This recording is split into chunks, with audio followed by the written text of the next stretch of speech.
Jésus, tu es saint,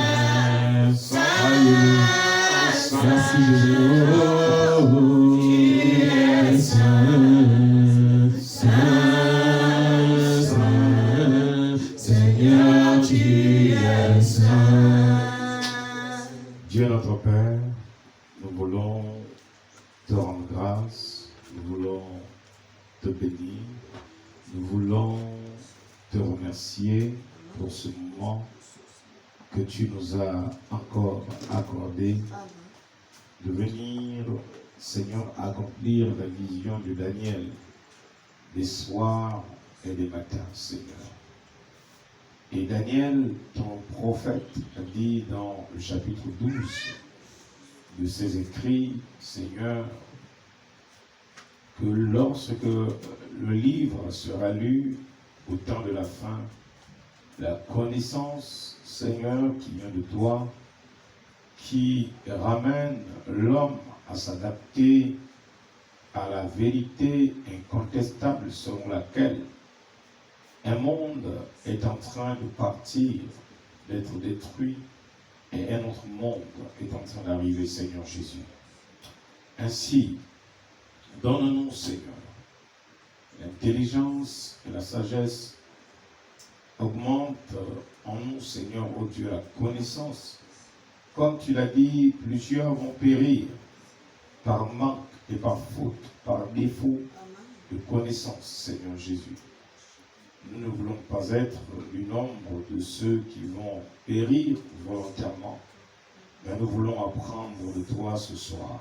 C'est pourquoi écarte l'homme du chemin et accorde que l'Esprit Saint et la présence immortelle de Jésus-Christ ressuscité soit au milieu de nous dans le nom de Jésus-Christ. Merci Seigneur parce que tu as décidé de nous rencontrer là où 2 ou 3 seront réunis en ton nom.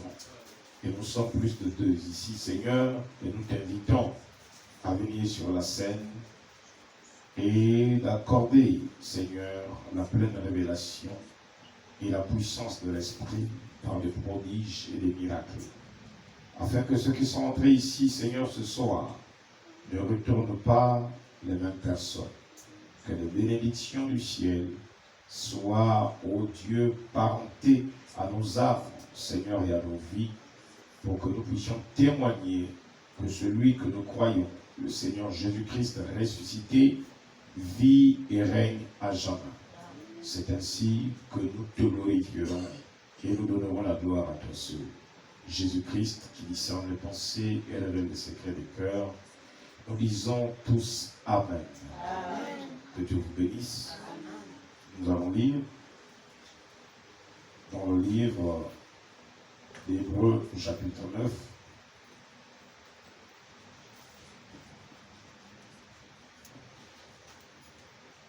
Hébreux chapitre 9. Si les gens peuvent rentrer, qu'ils entrent. Hébreux au chapitre 9. Il est écrit, nous restons debout pour la parole. La première alliance avait aussi des ordonnances relatives au culte et le sanctuaire terrestre. Un tabernacle fut en effet construit dans la partie intérieure, appelée le lieu saint. Était le chandelier, la table et les pains de proposition. Derrière le second voile se trouvait la partie du tabernacle appelée le Saint des Saints, renfermant l'autel d'or pour les parfums et l'arche de l'alliance, entièrement recouverte d'or. Il y avait dans l'arche un vase d'or contenant la manne, la verge d'Aaron qui avait fleuri et les tables de l'alliance. Verset 5, Hébreux chapitre 9. Au-dessus de l'arche étaient les chérubins de gloire, couvrant de leur ombre le propitiatoire. Ce n'est pas le moment de parler en détail là-dessus. Or, Ces choses étaient ainsi disposées. Les sacrificateurs qui font le service entrent en tout temps dans la première partie du tabernacle, le verset 7. Et dans la seconde, le souverain sacrificateur seul entre une fois par an, et non pas en y apportant du sang qu'il offre pour lui-même et pour les péchés du peuple. Attendez, j'ai mal lu. Je reprends Hébreux 9, verset 7. Et dans la seconde, le souverain sacrificateur seul entre une fois par an, non sans y apporter, voilà, du sang qu'il offre pour lui-même et pour les péchés du peuple. Le Saint-Esprit montrait par là que le chemin du lieu très saint n'était pas encore ouvert, tant que le premier tabernacle subsistait. C'est une figure pour le temps actuel, où l'on présente des offrandes et des sacrifices qui ne peuvent rendre parfait, sous le rapport de conscience, celui qui rend le culte, ou ce culte, et qui, avec les aliments, les boissons et les diverses ablutions, étaient des ordonnances charnelles, imposées seulement jusqu'à une époque de réformation. Mais Christ est venu comme souverain sacrificateur des biens à venir. Il a traversé le tabernacle plus grand et plus parfait, qui n'est pas construit de main d'homme, c'est-à-dire qui n'est pas de cette création. Il est entré une fois pour toutes dans les lieux très saints, non avec le sang des boucs et des veaux, mais avec son propre sang, ayant obtenu une rédemption, c'est-à-dire un rachat éternel. Car si le sang des taureaux et des boucs et la cendre d'une vache répandue sur ceux qui sont souillés sanctifient et procurent la pureté de la chair, combien plus le sang de Christ, qui par un esprit éternel s'est offert lui-même sans tache à Dieu, purifiera-t-il votre conscience des œuvres mortes, afin que vous serviez le Dieu vivant. Et c'est pour cela qu'il est le médiateur d'une nouvelle alliance, afin que la mort étant intervenue pour le rachat des transgressions commises sous la première alliance, ceux qui ont été appelés reçoivent l'héritage éternel qui leur avait été promis. Car là où il y a un testament, il est nécessaire que la mort du testateur soit constatée. Un testament, en effet, n'est valable qu'en cas de mort, puisqu'il n'a aucune force tant que le testateur vit.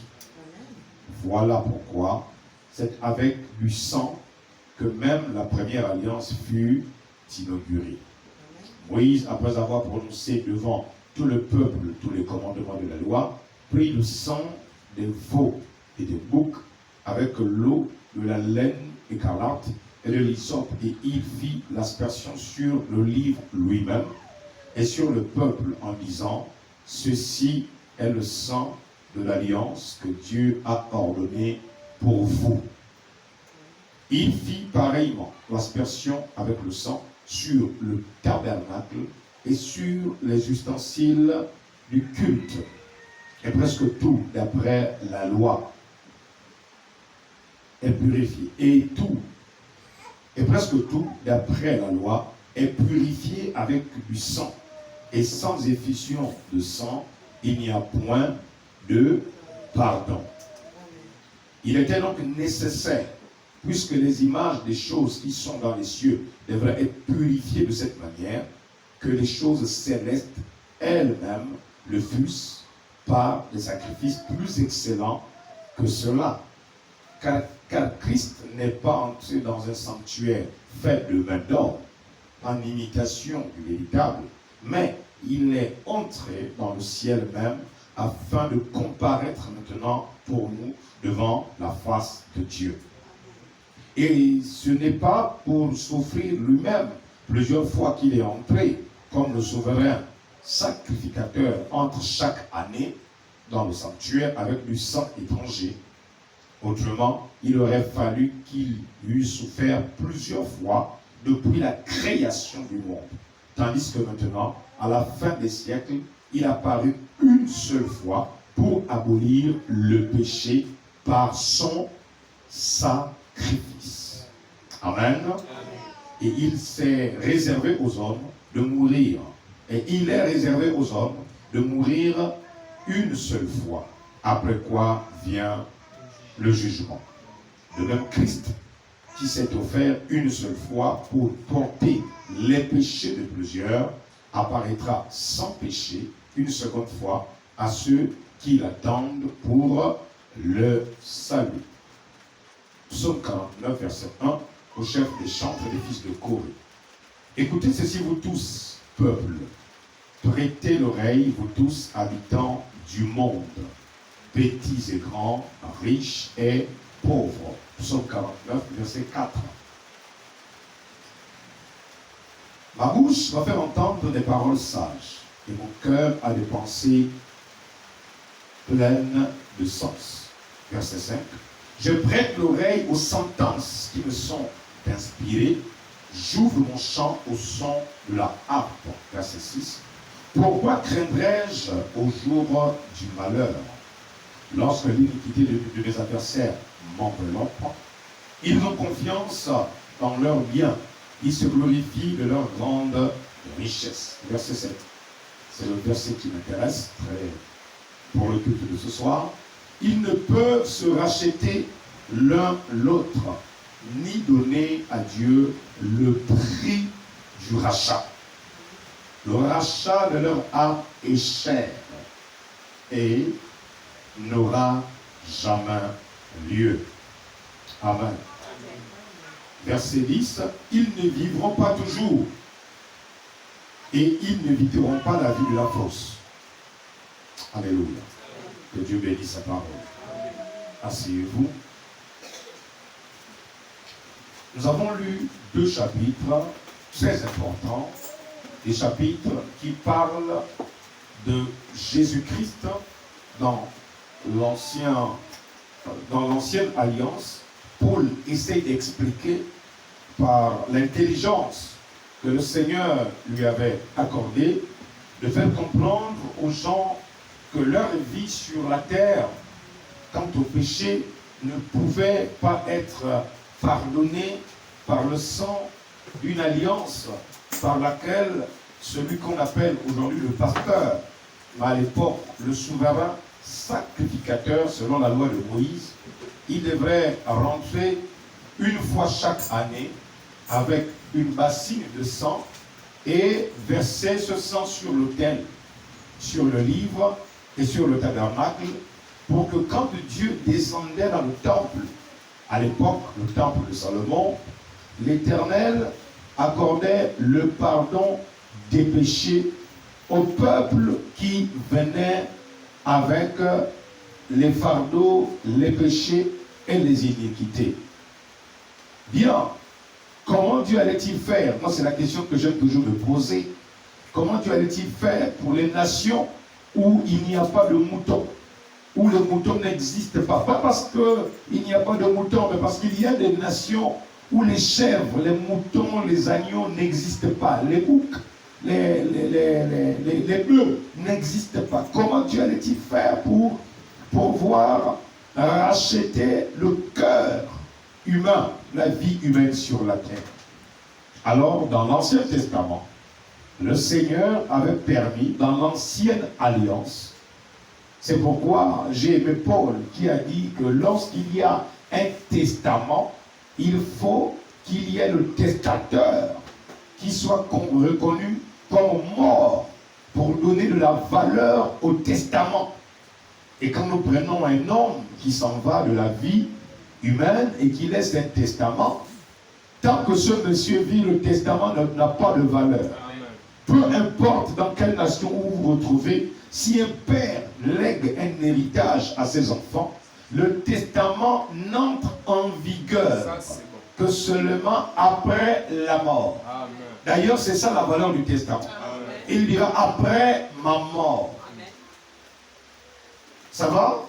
C'est seulement après la mort. Donc, la mort du testateur est importante pour donner de la valeur à celui qui doit hériter et aussi pour permettre à celui qui est héritier d'entrer en possession de son héritage. Je prends un cas. Le père dit, je vais léguer le portable, le ventilateur et l'ordinateur à mon fils. Il l'écrit dans le testament. Mais tant que le monsieur vit, cet héritage ne peut pas être légué à cette personne. Exact. Pourquoi? Parce que celui qu'on appelle, il y a un autre là, comment on les appelle? Ceux vers qui on s'en va pour faire le testament. Le notaire te dira, cher fils, malgré l'amour de ton père et malgré la valeur que moi le notaire j'ai, je ne peux pas outrepasser les lois qui régissent ce genre de deal. C'est un deal que ton père est venu tisser avec mon cabinet de notaire. Je ne peux pas briser ça parce que dans nos engagements et dans nos... On appelle ça quand on jure devant le... serment. Dans mon serment, j'ai promis, la main jurée, la main levée, j'ai juré que je vais respecter la procédure légale. Donc ça veut dire qu'il fallait forcément qu'il y ait la mort de quelque chose pour donner de la valeur au rachat. Mais nous venons de lire le psaume 49. Le psaume 49 nous montre un autre rachat qui n'a rien à voir avec le corps humain, avec les biens de la terre et les choses de ce monde. Le Seigneur nous dit qu'il y a une catégorie de personnes sur la terre qui, malgré tous les efforts consentis du Saint-Esprit pour apporter le salut à ces personnes ne seront jamais sauvées. Si, pasteur, tu peux nous lire le psaume 49 en entier, nous verrons de qui Dieu parle. De qui est-il question dans le psaume 49? C'est pourquoi j'ai préféré revenir sur l'histoire de la reine de Naomi et de Ruth, mais maintenant avec les Écritures, pour faire ressortir la valeur de l'histoire de cette femme et sa belle-fille. Que s'est-il passé? Pasteur, vas-y. 49. Oui. Commence à partir du verset 1 et s'il vous plaît, prêtez attention à la lecture. Je vais faire des commentaires au moment opportun. Vas-y. Écoutez ceci. Écoutez ceci. Vous tous peuples. Oui. Prêtez l'oreille. Vous tous habitants du monde. Donc, ce message ne s'adresse pas aux Juifs seulement. Amen. Ce message est adressé aux habitants de la terre. Amen. Donc, qu'on veuille croire en Dieu, les Juifs ou pas, ça ne change rien. Amen. Ce qui est vrai, c'est que le seul véritable Dieu, c'est le Dieu des Hébreux. Amen. Ce qui est vrai, c'est que le Dieu qui a fait les cieux et la terre a été invoqué et reconnu comme étant le Dieu tout-puissant. C'est le Dieu d'Abraham, d'Isaac et de Jacob. Donc, qu'on accepte de suivre son livre qui est la Bible, de consulter son livre qui est la parole de Dieu, ou qu'on le refuse, mais le jugement nous rattrapera. Qu'on soit d'accord sur cela ou pas, et que les francs-maçons utilisent la Bible à bon escient ou à mauvais escient, de toutes les manières, ils utiliseront la Bible à mauvais escient pour invoquer des principautés, pour recueillir des bénédictions liées à la matière, mais qui rejetteront les préceptes du Créateur. Dieu n'en demeure pas moins que la Bible est toujours et encore vraie. Amen. Mais maintenant, Dieu s'adresse au milieu des psaumes, des multiples psaumes. Il y a un psaume très important qui s'adresse à la race humaine autant que nous sommes, aux riches, aux pauvres, aux petits et aux grands.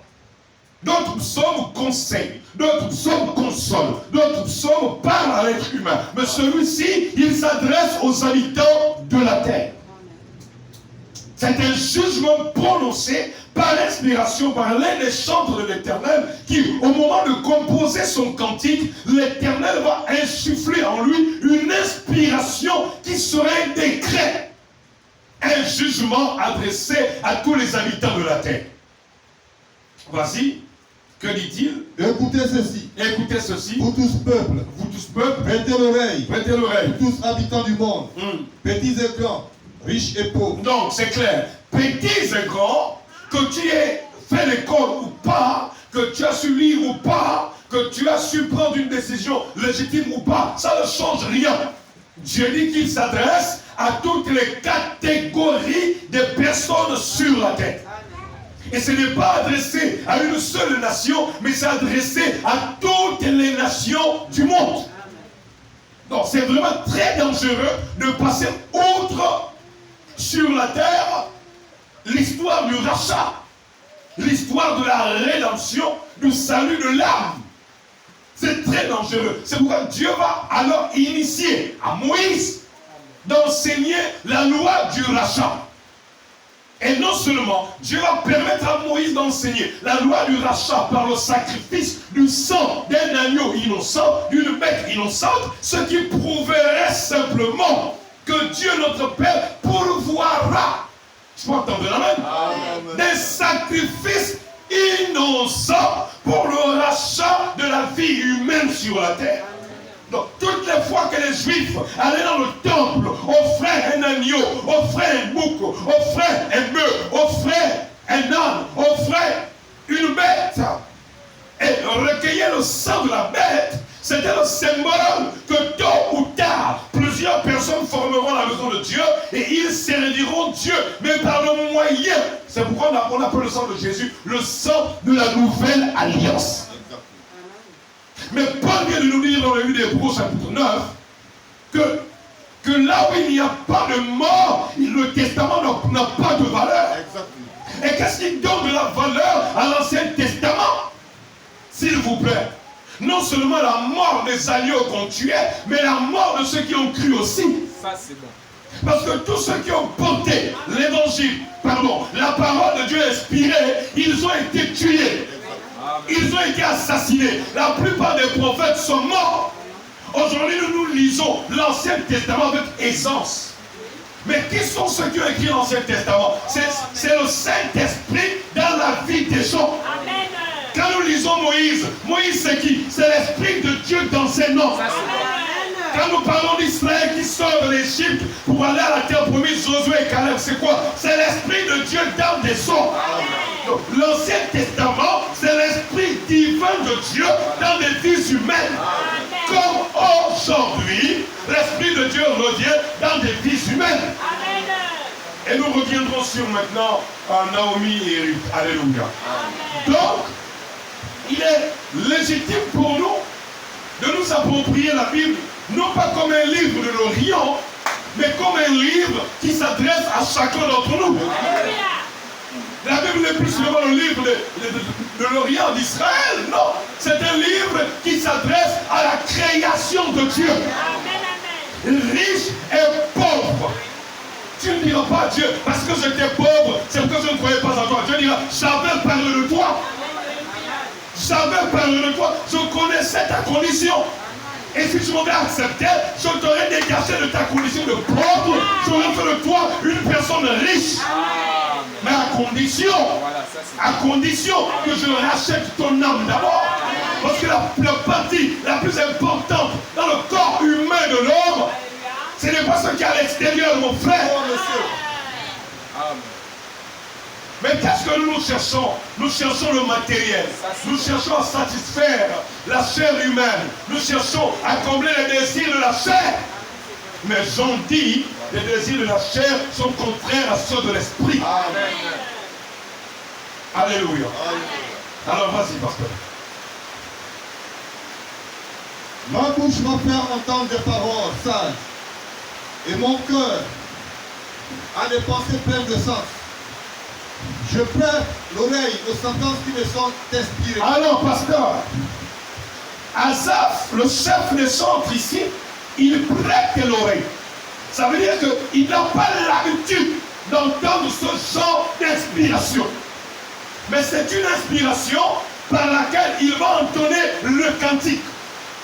Étant Asaph, le chef de chant, il va commencer alors à parler de ce que Dieu fera, de comment Dieu va commencer à juger un à un des habitants de la terre, sans exception. Voilà. Donc, ça veut dire qu'aucun être humain n'est justifiable devant Dieu. Aucun être humain n'est excepté du jugement. Personne ne dira, mais c'est moi j'étais pauvre. Non, Seigneur, moi j'étais ignorant. Seigneur, moi je ne savais pas lire. Dieu dira, il y a des gens au ciel qui ne savaient pas lire. Il y a des personnes qui n'avaient jamais fait l'école, mais qui ont quand même été sauvées. Ne sont pas au ciel que ceux qui savent lire. Ne sont pas au ciel que les adultes. Le salut de Dieu s'adresse à toute la race humaine. Je m'entends des enfants. Donc, Dieu s'adresse aux riches. Il s'adresse aussi à qui? Aux pauvres. Il s'adresse aux petits. Il s'adresse aussi à qui? Aux grands. Je pense que c'est un bon résumé de la démographie humaine dans chaque nation. Dans chaque nation, il y a des riches, il y a des pauvres, il y a des petits, il y a des grands. Laquelle nation vous ne trouverez pas? C'est cette catégorie. Alléluia. Alors, continue. Je prête l'oreille aux sentences qui me sont inspirées. Oui. J'ouvre la bouche, j'ouvre mon chant au son de la harpe. J'ai oublié quelque chose. Je prête l'oreille aux sentences. Une sentence est un jugement prononcé sur une tierce personne. Une sentence est un jugement prononcé sur une personne, deux ou un groupe de personnes dans un tribunal. Alléluia. Donc, autant que nous sommes, si nous refusons Jésus, nous sommes déjà coupables. Je n'entends pas les amens, frères et sœurs. Nous sommes déjà coupables. Ne pas accepter Jésus et le plan de Jésus, le plan du salut, le plan du rachat, nous sommes déjà coupables. Non pas nous serons coupables, nous sommes déjà coupables. Amen. C'est pourquoi il dit Jésus quand il vient, quiconque rejette le Fils est déjà jugé. Quiconque ne croit pas en lui est déjà jugé. Alléluia. Pourquoi parlait-il ici? C'est parce qu'il savait que sa vie concordait avec toutes les saintes écritures. Souvenez-vous, le plan initial de Dieu, c'est qu'on donne gloire à son Fils. C'est pourquoi mon sujet à Jésus-Christ soit la gloire. Tout ce qu'on peut obtenir, les prophètes, les pasteurs, la vie éternelle, le paradis, mais qui a été le moteur central, qui a été le sacrifice parfait? Mais c'est Jésus-Christ. Je peux entendre la main. Amen. Qui a pris ta place? Jésus. C'est vraiment la légère qu'on en pense. Je suis désolé, ne pense pas à la légère, mon frère. Tu rejettes le plan du salut de Jésus-Christ, c'est l'enfer. C'est la perdition. Amen. C'est pourquoi vous verrez qu'il est écrit ici que les riches n'ont pas le temps de Dieu. Non pas que Dieu les a damnés pour l'enfer, mais le matérialisme les a convaincus qu'ils n'ont pas besoin de Jésus. Tout ce qu'ils possèdent les amène à croire, les porte à croire que Dieu n'est pas utile. Dieu, c'est le Dieu des pauvres. Allons, vas-y. J'ouvre mon chant au son de la harpe. Tu peux monter plus le volume, je sens pas trop. Pourquoi craindrais-je au jour du malheur, lorsque l'iniquité de mes adversaires m'enveloppe? Ils ont confiance en leur bien. Ils ont confiance en leur bien. Et se glorifient de leur grande richesse. Ils se glorifient de leur grande richesse. De qui Dieu parle-t-il, s'il vous plaît? Ils détournent, ils volent, ils pillent. Nous vivons ça, frère. C'est vrai ou c'est pas vrai? Ils détournent. financement à des milliards. Et on les acclame. On leur donne encore plus de fonctions. Amen. Plus ils volent, plus on les laisse. Et Dieu, on est là, Dieu ne voit pas. D'abord, Dieu a tout écrit. Je dis, vous savez, on a étudié avec les enfants. Vous savez ce qui fait Dieu, créateur, c'est parce qu'il prédit. Je viendrai vous enseigner pourquoi Dieu est Dieu. On a étudié ça avec les enfants, ça nous a fait vraiment du bien. Lorsque nous disons Dieu, Dieu c'est pas seulement Dieu, terme Dieu. Dieu veut dire le créateur. Celui qui prédit, annonce ce qui va arriver. Et qui sait exactement la nature du cœur de l'homme. Dieu sait qui sera celui-ci, qui sera celui-ci. Peu importe les opportunités, quand nous donnons aux riches d'accepter Jésus, ils vont venir vous cracher. Ils vont vous cracher. Pourquoi? Vous savez pourquoi nous on aime le Seigneur? C'est pourquoi je dis, apprenez à aimer Dieu dans la souffrance. C'est parce qu'on souffre. Amen. La souffrance amène l'homme à rechercher le plan du salut. Et le riche, il dit, nous sommes bêtes. Ils disent, vous aimez Dieu parce que vous souffrez. Mais oui, mais c'est la voix de Dieu. Naomi n'aurait jamais croisé cet homme riche de Boaz si elle ne souffrait pas avec Ruth. Je peux entendre la main. Donc, dans le plan de Dieu, il y a souffrance à l'intérieur. Donc, ne vous en faites pas. Quand il y a des gens qui prient une nation, Dieu a un règlement de compte avec eux. Je dis, c'est inciter le Seigneur. C'est qui ont pillé le Gabon, ils ont un règlement de compte avec Dieu. Je l'ai dit au nom suprême de Jésus-Christ. Un va prier. Un va subir. Pas l'homme de Jésus n'en veulent pas. Ils ne veulent pas. Pourquoi? Parce que, redis-moi ça, ils ont confiance en leur bien.